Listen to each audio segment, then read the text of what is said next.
Drivers is a little bit repetitive, but some of you new guys that are just searching for this stuff, this will help you out a little bit.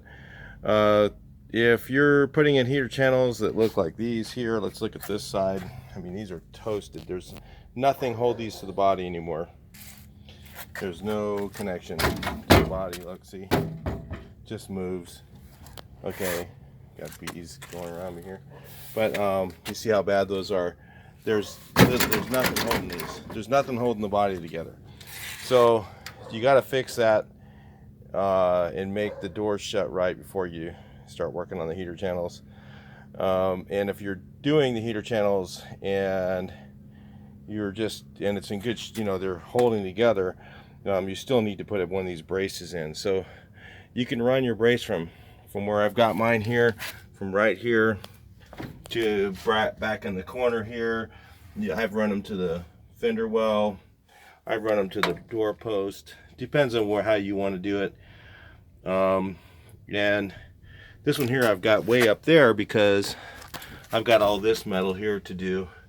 So, and you can, I like to use a little bit bigger bar than this. This is only 1-inch square tubing, but you need like a square tubing or something like that, so it's pretty strong. You can't just use strap metal. So you put a nice brace in like that, and then on this one, to get the doors to line up, because the doors were just hanging. Okay, if your doors are way out of alignment, what you need to do is you can use a ratcheting tie down, and you go from this hole right in the front, right up here, and then just hook it on something back here. You can hook it on the where the door panel is. You can hook it on this bar here, whatever, just to pull it back in place before you weld it. So this one here, actually the doors dropped a little bit from the hinge, so you got to look at everything. The hinge is dropped, but if you see, the door lines up right when I have it held up where it's in the right place, because the hinges are loose. So if you look at stuff like, the hinge is loose up here, the hinge is loose in the bottom. So you got to make sure that that's right, lined up, before you put your brace in. So this side here doesn't have any looseness in the door, and it shuts beautiful like that. So you got to have it lined up, and then you can remove the body from the pan and start cutting stuff up. And then again, I always leave the doors on when I'm doing this until I've got the heater channel set in place, and I might just take it off at that point if I need to work around it. Sometimes I just leave them on. It's no big deal. You can leave the doors on. I do want to take these doors off because I'm not sure.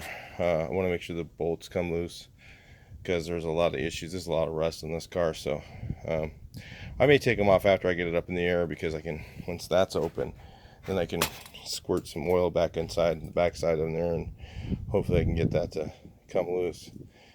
So those are a couple things before you do your heater channels that you need to take care of. And you can brace from here to there if you want to kind of keep it straight. But when you do put your heater channels on, mine, because I have so much metal, I'm going to leave it loose, I think. I'll decide later. But for now, I'm going to leave it loose so that I can move things around a little bit to make up for the metal changes that I need to make all this metal work fit. So anyway, that's for how to do your heater channel brace and how to set it up. Like I said, you can put it just about anywhere you want. It just depends on what you're cutting up. Like mine, I got to cut underneath the fender well, that little part there. I've got to replace some of that metal.